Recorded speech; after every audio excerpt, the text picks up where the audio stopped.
What's up guys? Right behind me you can see my BMW i5, which I've owned for a bit more than a year now. I can tell you all about the pros and the cons, what it's driven like with an EV. It's a quite controversial topic, which I know. So yeah, I still love petrol engines as well, but let me tell you about this EV, what I like, what I don't like, and what made me getting this car instead of another one.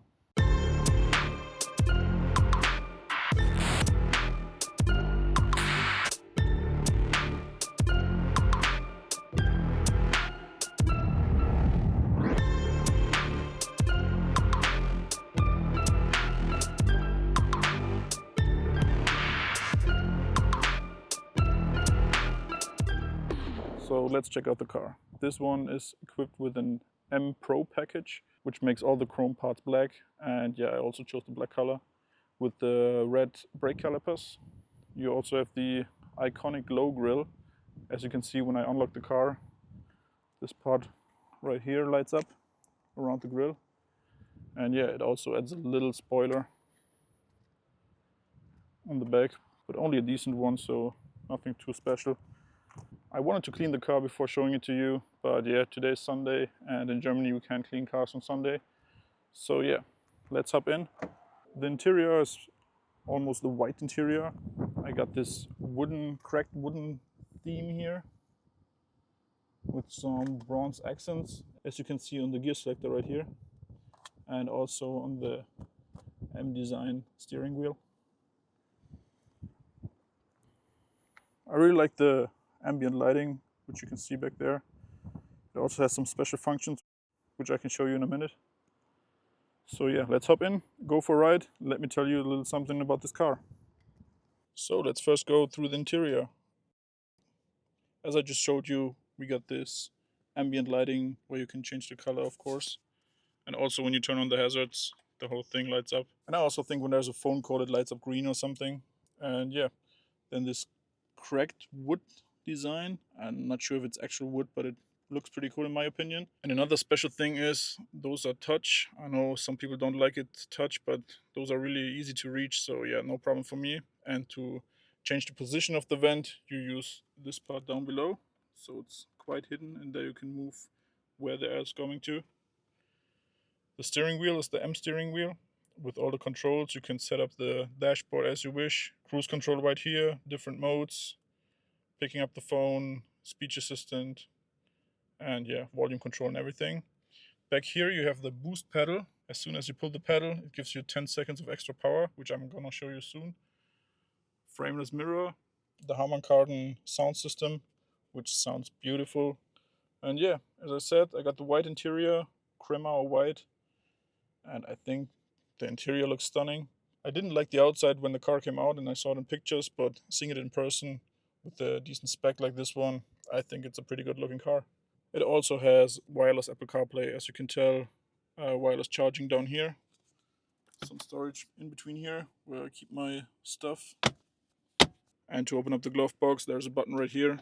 You just push it and it opens up. The trunk is quite spacious. You got some pouches on the side where I always put my cleaning stuff. And then down here, there's some extra space for the high-vis vest and the charging cable. Where you usually fill in the gas, that's where you also charge the car right here. And the 5 indicates that it's in 5 series. You can open the back doors quite a lot, but you gotta be careful because this is glass. It stands out the most, and so if you smash it against the wall, this can break very easily. Back seat leg space is quite nice. The driver's seat is adjusted to my position. I'm not a super tall guy, but I would say average height. There you can also see the bronze style for the Harman Kardon speakers. Let's hop inside. Quite spacious here. Put down the armrest. And I think that's a really nice travel. But yeah, let's get back into the front and go for a drive. As in any other car, foot on the brake, push start stop, and yeah, the car turns on. Pull down this lever to put it in drive, and let's go. So let's get off this parking lot and go for a little drive. The first thing you notice, it's quiet, and it's quite comfy, to be honest. Yeah, that's one plus for the EV thing. I know this is a controversial topic, and it's not that I'm against petrol engines or anything at all. I'm really a big fan of our V8 F-Type as well. So yeah, but I'm also not against EV cars in general. I just think they're a different type of car. But let me get into that discussion later and start driving. Since it's quite a new model, you also have this, at least in Germany or in Europe, you also have this system that starts beeping when you go just 1 kilometer above speed limit. But here you can easily turn it off. Just push the set button for a few seconds on the steering wheel and it goes off, and then you don't have any problem anymore. Another good thing about EVs, you don't have to turn off the start-stop function, which always annoys me on petrol cars. The car drives incredibly comfortable, I gotta say, and I think that's why the EV thing actually works quite nice for the i5, because in sports cars I get it, and also in like sportier coupes, you want the engine noise, you want the emotions, but in a car like this, which is more of a cruiser car and it's more about getting comfortable from A to B, I actually don't really miss the engine noise, because a lot of 5 Series also were diesels, and they also don't have the greatest sound. And in a car like this, it's actually more comfortable to have a quiet drive, and it's very calm because you don't have the engine vibrations and everything, which makes for a very comfortable car. Another plus is you don't have to run in the car when starting the engine. It doesn't have to warm up or anything. You can just push it right away, instant torque. As for any EV, this car has some pretty decent power actually. I'll put the horsepower on the screen, but it feels very fast, and especially acceleration from 0 up to 100 is actually not bad. Also, the steering wheel is quite thick, which I really like. It has some very nice grip. The car steers nice, quite sporty actually for such a big and heavy car, but it's fun to drive, I gotta say. If you need some extra power and you want to overtake someone or just need some little push for anything, there's this boost pedal which I showed you earlier, and as soon as you pull it, you have 10 seconds of extra power. So you pull it, you smash the accelerator, and yeah, it gets fast. So it really feels fast because of this instant torque. Doesn't interrupt for any gear shifts, and yeah, it's also a nice party trick actually. If you have passengers in the car, pull the pedal on the steering wheel, push down the accelerator, and everyone will go like, what the? Yeah, you know what I mean. If you want to do some more sporty driving in general, there's also this My Modes button, which can change the modes. You got this sport mode, which also changes the color of the interior ambient lighting. And this also makes the accelerator way more responsive, so as soon as you push it, it starts going.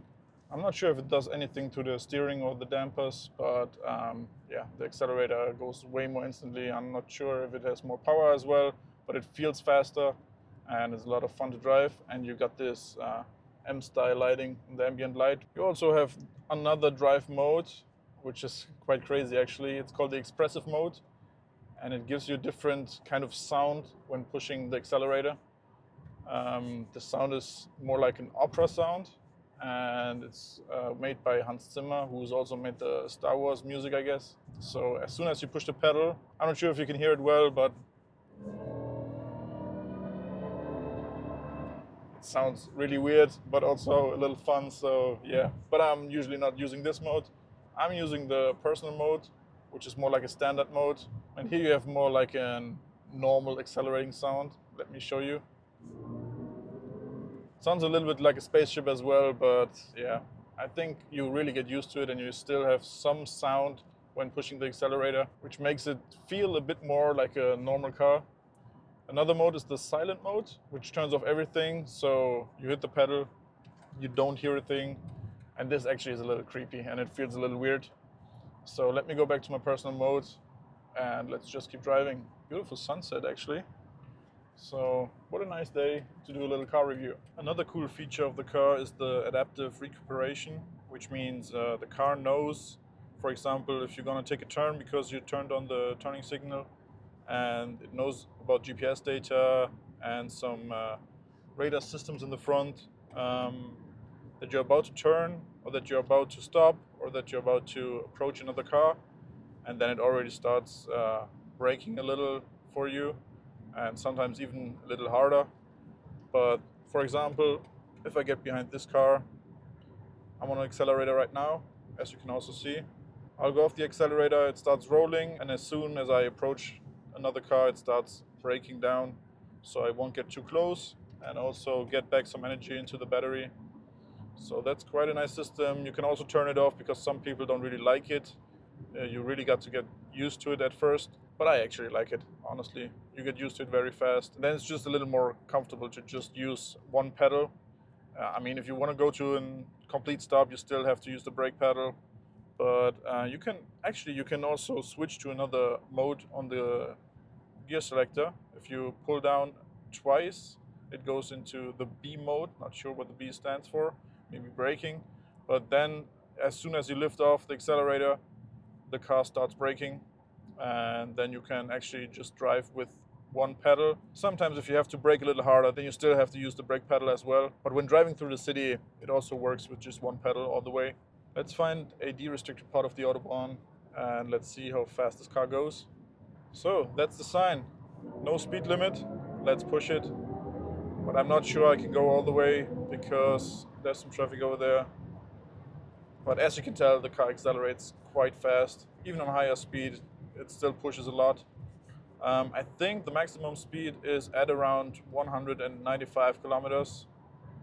But that's actually enough for me. I know other cars can go faster, but you usually always have traffic in Germany. So even though we have the de-restricted Autobahn, you can't really use it a lot. And you also got to say that as soon as you go faster than 130, battery level goes down really fast.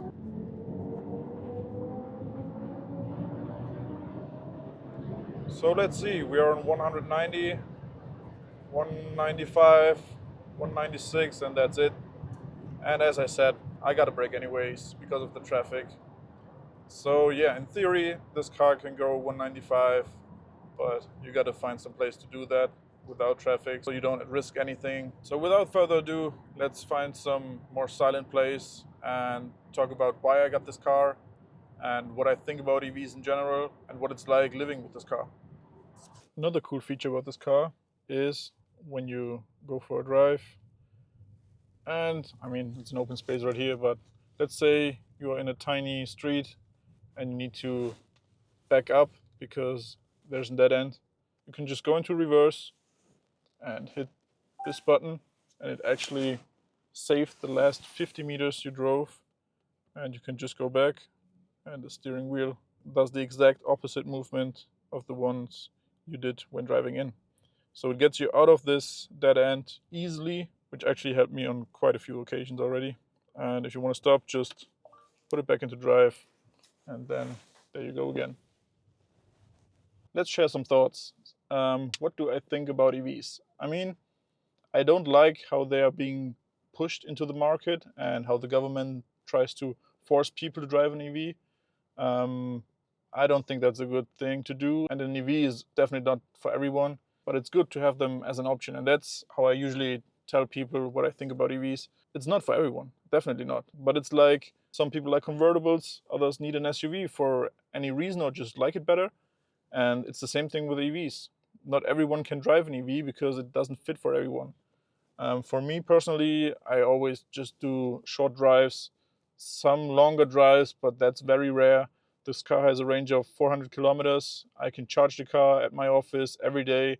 So for me, that's really comfortable. Even if I go on longer drives, I'm the type of person who takes a break after 2.5 hours or 3 hours, use the restrooms, get a coffee, get some drinks. And if you use that time to charge the car, you are back with a few hundred kilometers of range, and that's actually perfect for me. Another thing I already mentioned, it's a very calm and comfortable drive. So for a car like this, I actually think this is the best option. For other cars, I don't think EV is the best option. Gas cars are still pretty cool and pretty fun to drive, so it's a good option in some cases, but not for everyone. So let's get into why I got this car. For me, this is a company lease, so my company leased this car and I get to drive it on a daily basis. I can use it privately as well. The first thing is BMW really struggled to sell these cars, and the price is way too high if you buy it. But for a lease, they made some really, really good offers because they had to get the cars off the lot. And yeah, so we got an incredibly good offer. which was way cheaper than the petrol version. And also for me, living in Germany, I have to pay less tax on this car. So it just made financially sense. I like this car. It made sense for me for my driving profile. It's a big, luxurious car. And yeah, that's pretty much why I got it. And that brings me to what it's like living with this car. This car, honestly, is amazing. A friend of mine who's really, let's say, anti-EV cars. He really doesn't like EV cars at all. But he asked me if he can drive this car for a bit. And yeah, he came back to me smiling and he was like, man, that car drives very well. But yeah, I still don't like EVs, which is fine. But yeah, that shows a lot. And I can recommend it to everyone who has a similar driving profile to mine, a lot of short drives. And also if you have the option to either charge at home or charge at work. If you have neither of these options, it can be quite tough, I guess. Still manageable, but quite tough. So yeah, if you have one of these options, you can definitely consider a car like this. If you haven't driven EV before, just test drive one. Because I was skeptic before as well, but it's actually more fun to drive than you think. I hope you like this kind of video, this honest review about this car. I mean, I'm slightly biased because it's my car, but let me tell you, this car is great. I'm really happy with it. And I would tell you if I wasn't happy with it, nothing to complain for me. So if you like this type of video, give it a thumbs up. Stay tuned because next video will be some supercar content again. I will be joining the SOC in Sardinia, seeing 100 millions worth of hypercars. So yeah, it's definitely worth checking out the next video. So subscribe, like this video if you liked it, and have a good one.